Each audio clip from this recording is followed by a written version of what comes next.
Hello, I'm Joe Wren. Despite the drought, Oliver Winery is expecting a good harvest this year. As WTIU's Kyle Clayton reports, even though there are fewer grapes, they will make for fine wine. Pickers met early this morning to begin harvesting grapes in Oliver Winery's Creek Bend vineyard. This is about 10 days earlier than normal. The drought caused the fruit to ripen early. Assistant vineyard manager Ross Reinhart says the clusters of Valvin Muscat grapes are smaller than normal, but they do pack a flavorful punch. This year it was pretty dry. We're probably going to see a lot, smaller berries compared to the average, which generally means more concentrated flavors, so that's not a bad thing. These grapes will be used to create one of Oliver's signature dry white wines. Creek Bend vineyard manager Bernie Parker says the low moisture also helps decrease disease pressure, preventing the grapes from splitting and causing the clusters to rot on the vine. But the drought hasn't left the crop unscathed. We have dropped fruit off of some of the vines that are more stressed.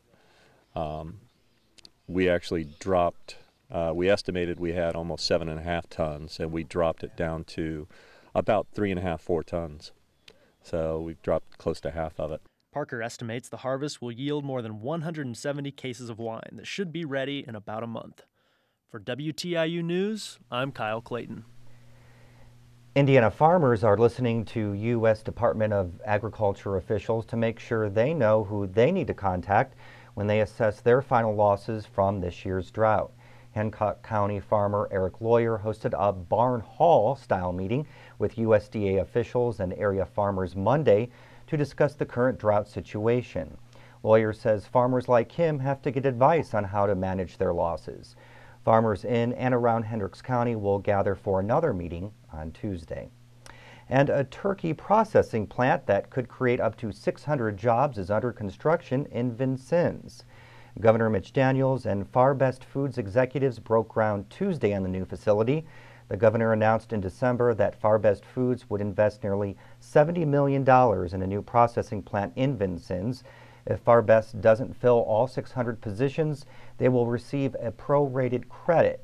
All the employees must be Indiana residents for Far Best to get the tax benefits. And now a check of the weather forecast. First for tonight, partly cloudy, lows around 60 tomorrow. Mostly sunny conditions, 86 degrees the high. Tomorrow night, mostly clear with lows in the lower 60s.